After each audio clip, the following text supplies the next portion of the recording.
Eu quero meditar rapidamente com os irmãos sobre a cruz de Cristo. Os irmãos não precisam abrir a Bíblia, só que se quiser acompanhar, eu vou basear na minha ministração em dois textos, primeiro aos Coríntios 1:18 e também aos Efésios 2:16. Eu quero falar sobre 4 aspectos da cruz de Cristo. Irmãos, nós precisamos entender a importância da cruz no contexto cristão, no contexto daqueles que servem ao Senhor. O fato de nós não termos uma cruz aqui, o fato de nós não usarmos uma cruz como adereço, muitas vezes quase que somos levados a ignorarmos ou desprezarmos a importância, o peso, a significância e o valor da cruz no contexto cristão, no contexto bíblico. E a cruz, ela não é a partir de Cristo, mas lá no Antigo Testamento nós já tínhamos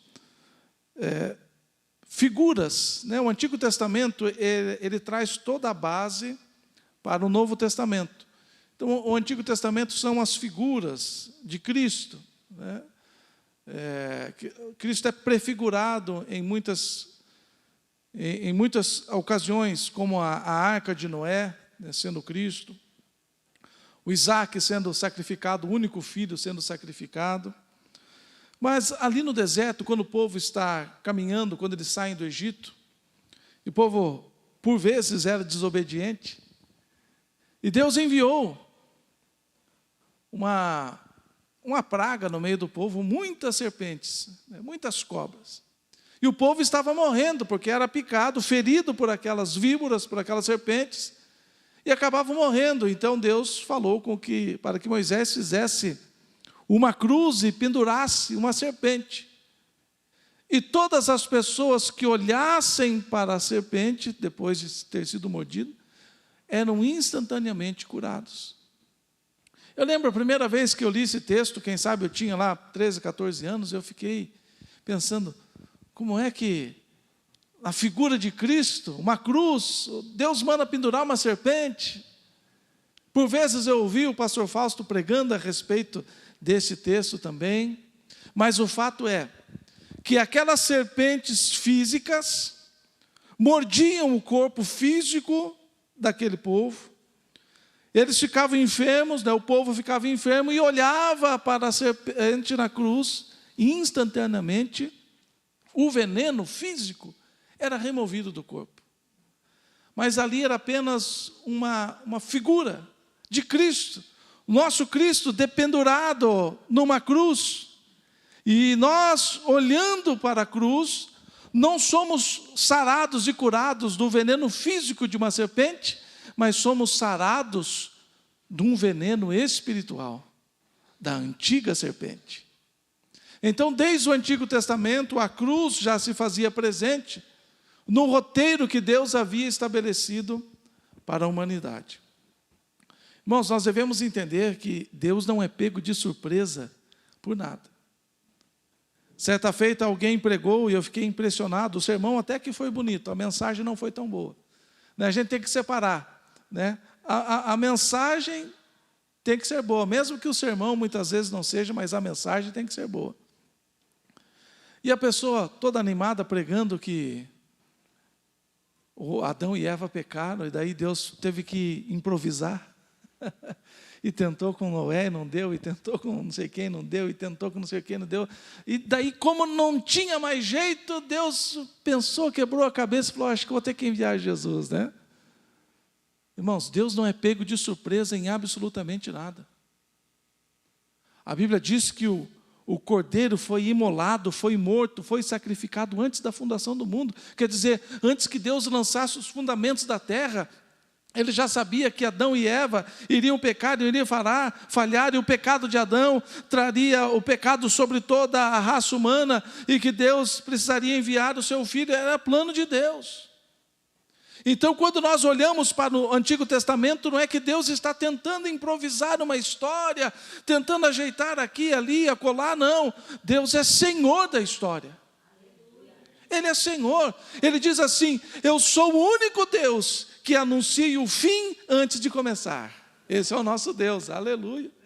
Então, antes de começar a construir esta terra, antes de Gênesis 1:1, ele já sabia o desfecho. Ele já sabia. Então, Deus não é pego de surpresa. Então, quando nós olhamos para o Antigo Testamento, nós vemos que Deus está construindo a sua história para a plenitude do tempo, ou plenitude dos tempos, que é Jesus. Paulo vai dizer, a revelação da plenitude dos tempos é Cristo. Então, hoje eu quero falar rapidamente sobre 4 aspectos importantes que nós precisamos entender sobre a cruz de Cristo. 1 aos Coríntios 1:18, vai dizer assim, certamente a palavra da cruz é loucura para os que se perdem, mas para nós que somos salvos, ela é o poder de Deus. Então Paulo está escrevendo para os coríntios,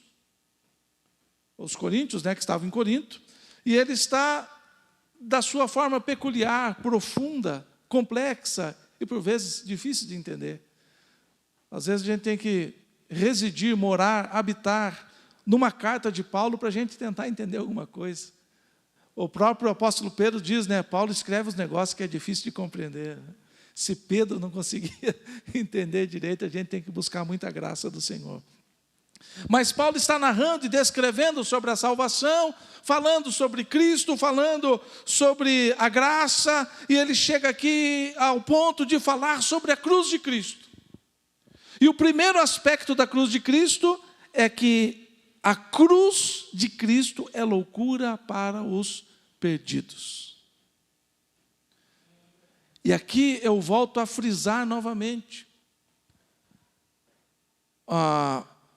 O evangelho moderno, o evangelho amoldado ao mundo, o evangelho que está tentando ser politicamente correto, eles dizem que todos somos iguais diante de Deus.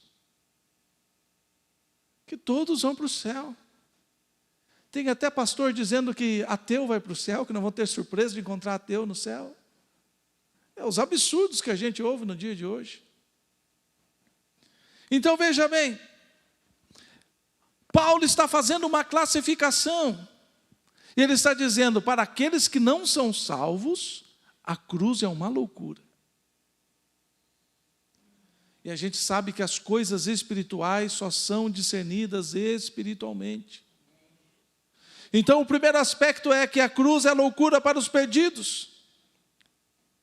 Eles não conseguem crer num Deus invisível. Eles não conseguem crer num Deus que não é palpável. E por vezes eu assisto esses debates na internet, aí nesses podcasts, colocam lá um pastor, um crente contra um ateu, e eles querem comprovação científica de que Deus existe. A comprovação histórica já não é mais o suficiente.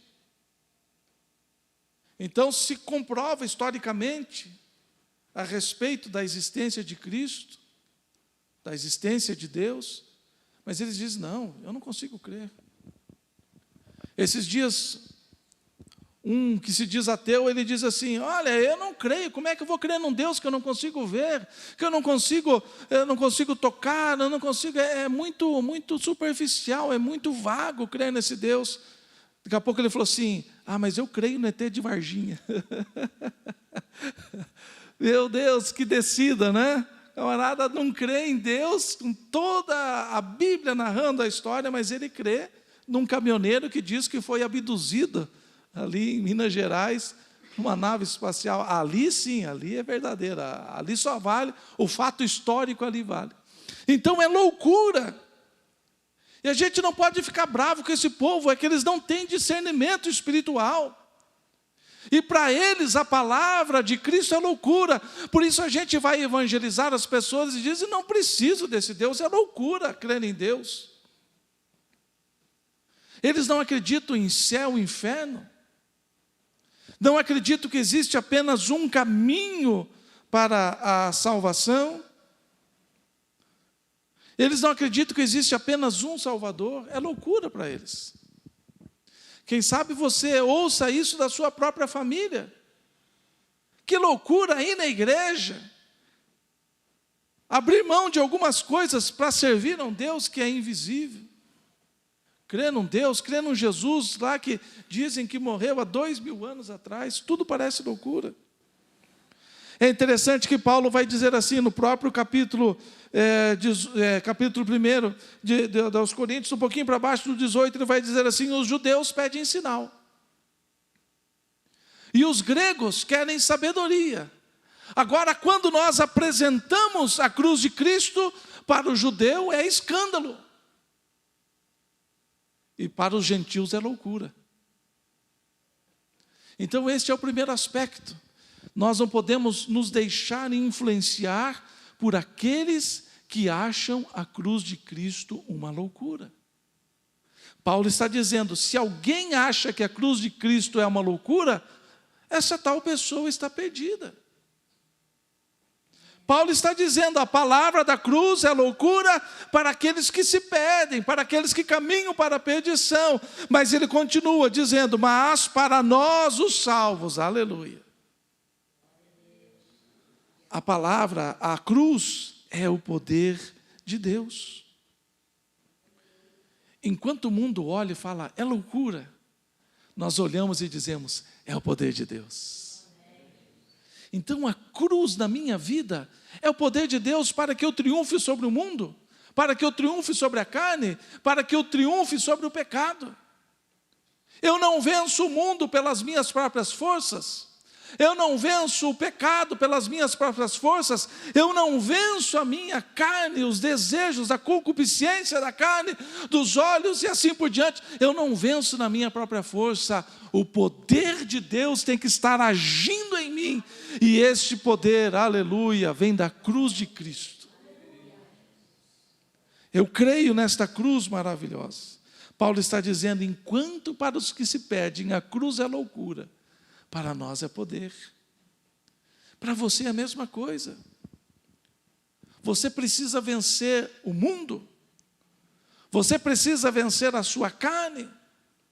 Você precisa vencer o pecado, e é uma luta diária. Não importa qual grau espiritual você esteja. Quem sabe você esteja começando nos primeiros passos da caminhada da fé. Ou quem sabe você já tenha vasta experiência, longos anos caminhando neste caminho maravilhoso. Assim mesmo somos tentados. O mundo nos tenta, a carne nos tenta, o pecado jaz à porta.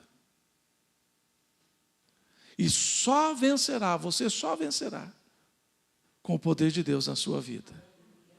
E a palavra de Deus está dizendo que enquanto a cruz de Cristo é loucura para os que perecem, para nós, para mim, para você que é salvo, para nós que somos salvos é o poder de Deus, aleluia, para triunfar sobre o pecado, sobre o mundo, sobre a carne, para triunfarmos sobre as aflições da vida.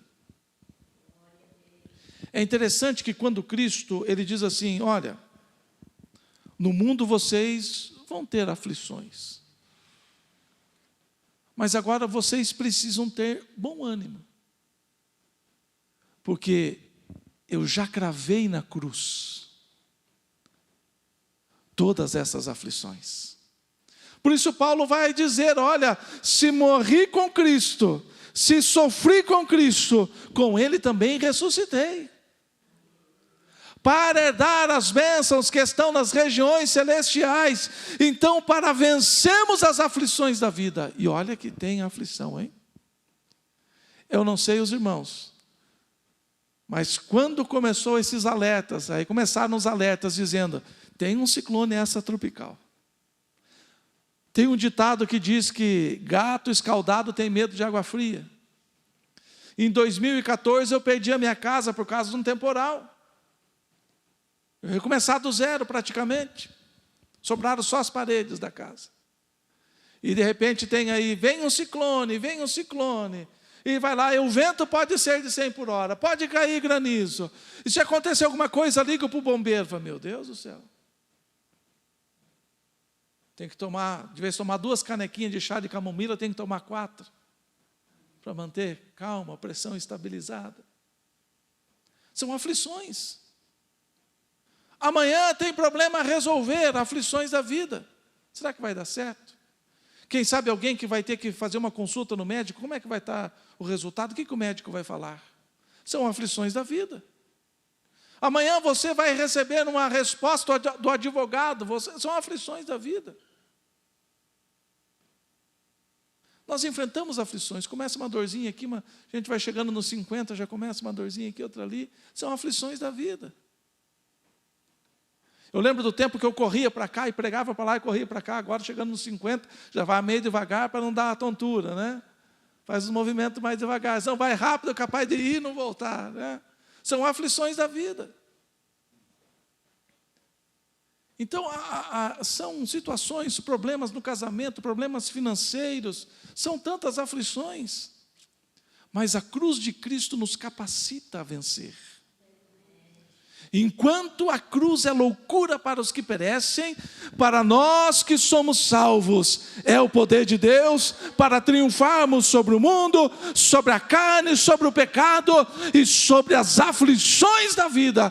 Não importa o que nós iremos enfrentar essa semana, nós vamos triunfar em nome do Senhor Jesus. Efésios 2,16 tem outros 2 aspectos que Paulo escreve. Efésios 2,16 vai dizer assim: e reconciliasse ambos em um só corpo com Deus, por meio da cruz, destruindo a inimizade por meio dela. Então Paulo está no capítulo 2 de Efésios, ele vem dizendo, olha, essa questão de judeu e de gentil, aqueles que são circuncidados na carne, aqueles que são circuncidados no coração. E Paulo vai alinhando este desentendimento que havia entre judeus e gentios. Porque os judeus, eles vinham da antiga aliança. Os judeus foram escolhidos por Deus para ser a nação santa. Deus desceu nessa terra e falou assim, Abraão, de ti eu farei uma grande nação. É interessante como Deus está no controle das coisas. A mulher dele era estéril, não podia ter filhos. De repente vem Isaac. Isaac se casa, a mulher era estéril, teve que orar. De repente vem os filhos, o Senhor escolhe um, rejeita outro. De repente vem José, e o Senhor vai escrevendo a sua história. Até que Deus levanta Moisés e tira o povo do Egito. Moisés morre, Deus levanta Josué para que conquistasse a terra. Deus levanta os profetas, de repente o povo quer rei, Deus concede reis ao povo. E ali era a nação santa, a nação escolhida, a nação que foi escolhida para serem filhos legítimos. Paulo vai dizer que a eles pertence a lei, os profetas, pertence a promessa original. Agora Paulo está resolvendo, dizendo, olha, a cruz de Cristo veio para resolver este problema. Os profetas diziam lá no Antigo Testamento, olha, vai chegar um tempo que vocês irão me rejeitar, e eu os chamarei de filhos aqueles que não são filhos. Graças a Deus nós estamos neste povo. Então, a cruz veio para reconciliar o povo da antiga aliança com o povo da nova aliança. É interessante que quando estudamos o Antigo Testamento, Deus só se preocupa com Israel. Deus não se preocupa absolutamente com qualquer outra nação, a não ser uma vez que eu me lembre. Quando Deus fala assim, Jonas, vai lá para Nínive. E Jonas diz, eu não quero ir. Não, você vai de um jeito ou do outro. E ele teve que ir, e pregou, e o povo se arrependeu. Mas tirando essa parte, Deus nunca se preocupou. Deus nunca quis salvar os heteus, heveus, jebuseus, gergazeus e tantos eus que tem na Bíblia. Deus nunca era com o povo de Israel. A antiga aliança era a exclusividade do povo judeu, e só com eles. Agora veio Cristo na plenitude dos tempos, aleluia. Carregou uma cruz, foi crucificado. Oh, louvado seja o nome do Senhor. E agora Paulo está olhando para a cruz de Cristo e dizendo: olha, vocês precisam parar com essa divisão, porque esta inimizade foi rompida, e houve uma reconciliação entre os judeus e os gentios, formando a igreja de Cristo. Oh, aleluia. Reconciliou os judeus e gentios, mas não só isso, o mais importante, a cruz de Cristo nos reconciliou com Deus. Antes da cruz de Cristo, nós éramos contados entre os inimigos de Deus. Éramos inimigos, condenados à perdição. Agora a cruz de Cristo veio trazer esta obra maravilhosa. Como nós cantamos, o véu que separava já não separa mais. Abriu-se um novo e vivo caminho através da cruz. É na cruz, quando aqueles escravos estavam traspassando as mãos e os pés de Cristo, e ele estava ali sufocando, naquela agonia da morte, ele olha para cima e diz: Tetelestai. Pai, a dívida está paga. Está consumado. E Paulo vai dizer que o escrito de dívida que era contra nós foi cravado na cruz, aleluia. E nós que éramos inimigos, agora nós vemos o caminho que antigamente estava blindado, estava impedido. Agora esse caminho se abre através de Cristo, através da cruz de Cristo, e nós podemos entrar novamente com ousadia na presença de Deus. Nós que éramos considerados inimigos, hoje nós somos chamados de filhos, co-herdeiros com Cristo. Oh, aleluia! Então este terceiro aspecto da cruz é maravilhoso. É através de Cristo, através da cruz de Cristo, que nós conseguimos novamente esse acesso ao Pai. E é tão maravilhoso. Sentimos a presença de Deus. Podemos acessar a presença de Deus. Você imagina no Antigo Testamento, apenas o sumo sacerdote, uma vez por ano, com as pernas tremendo de medo, ele entrava no santo e no santo dos santos, e lá ele oferecia um sacrifício pelo povo, na presença de Deus, com medo de não ser fulminado, porque a coisa era séria. E dependendo do tempo e da escala do sumo sacerdote, ele entrava uma vez só na sua vida no Santo dos Santos. E o povo, os sacerdotes, os levitas, ninguém podia entrar na presença do Senhor.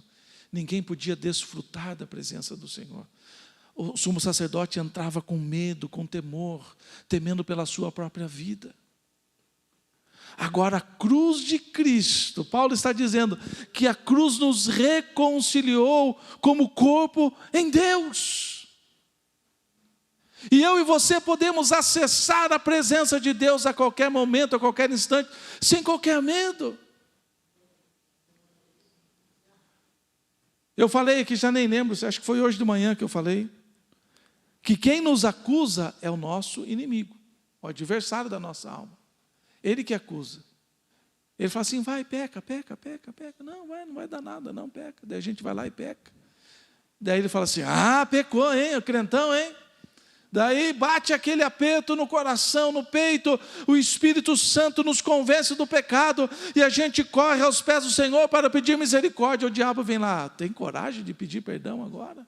Acabou de pecar. Então o diabo é o nosso acusador. Agora Deus, Ele perdoa os nossos pecados. A Bíblia diz que aquele que pede perdão do seu pecado e abandona o seu pecado, alcança de Deus misericórdia.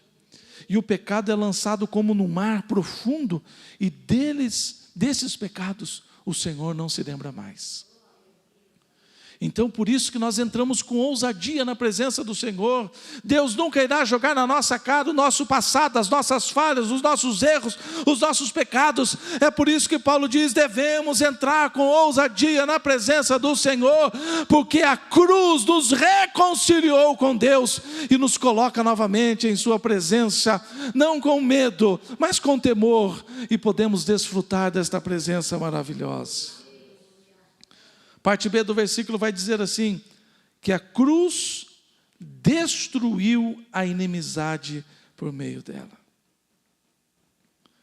Então os judeus, os gentios,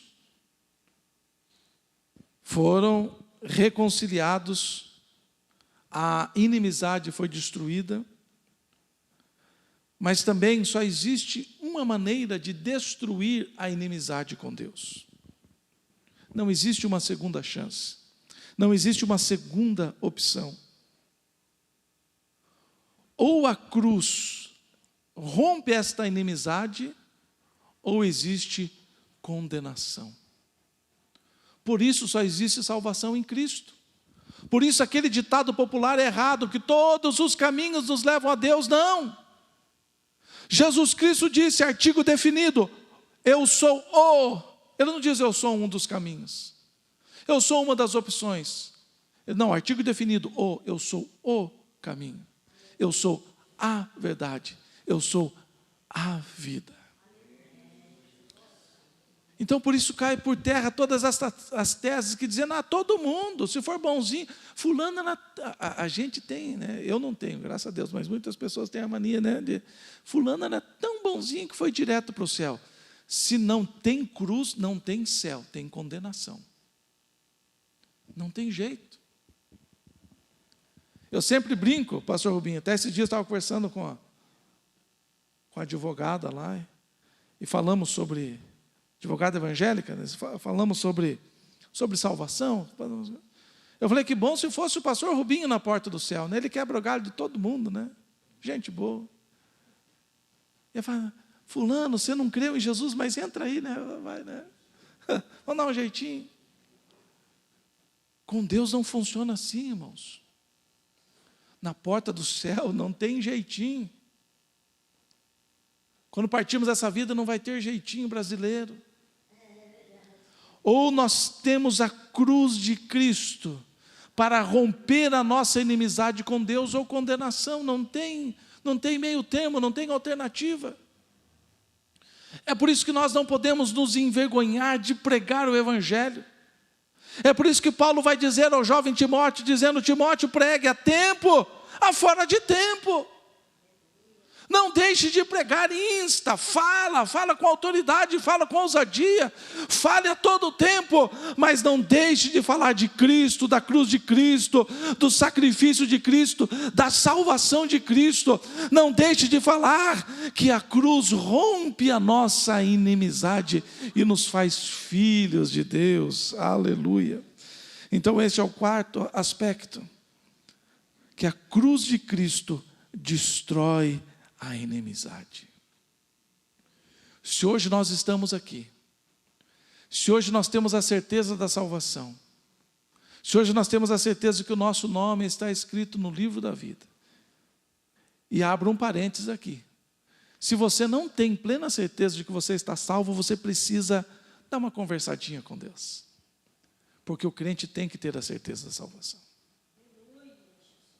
Se eu morrer hoje, eu preciso ter a certeza da salvação. Se eu não morrer hoje, mas o Senhor vier buscar a sua igreja através do arrebatamento, daqui 15 anos eu preciso, estando vivo, ter a certeza que eu estarei salvo. Se o crente não tem certeza da salvação, ele tem uma vida terrível. Ele tem uma vidinha como que a daquela flor, bem me quer, mal me quer, né? Bem me quer, mal me quer, bem me quer. Hoje eu estou salvo, amanhã eu não estou salvo. Hoje de manhã eu estava salvo, mas agora à tarde eu não estou salvo. Eu fiz alguma coisa aqui e perdi a salvação. Não, irmãos, o crente tem que ter a certeza da salvação. O crente tem que ter a certeza. Eu estou salvo. Coloca a cabeça no travesseiro e dorme tranquilo. Se o Senhor chamar, estou salvo. Se amanhã acordar, Paulo vai dizer, né? Que o viver é Cristo. O morrer é lucro, e você precisa ter certeza da salvação. Então, o único modo de acessarmos a salvação é a cruz de Cristo. Crendo que Cristo morreu por nós na cruz do Calvário. E nós vamos participar agora da Santa Ceia. E nós vamos comer o pão que simboliza a carne de Cristo que foi rasgada por nós, o suco que simboliza aquele sangue puro, santo, inocente que foi vertido até a última gota, para que eu e você estivéssemos aqui. Então nós precisamos entender esses 4, é lógico que tem outros aspectos, mas não dá tempo, né? Primeiro aspecto, a cruz é loucura para os perdidos. Mas para os salvos é o poder de Deus.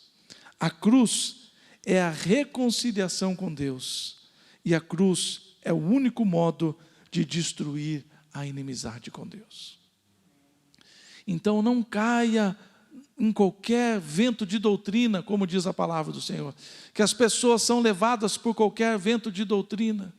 Todos os caminhos levam a Deus, não, só Cristo, só a cruz de Cristo. Tem que crer em Cristo, tem que crer na cruz de Cristo, tem que confessar Jesus Cristo como seu único e suficiente Salvador. É só Ele que nos coloca nos céus. Amém? Vamos ficar em pé neste momento.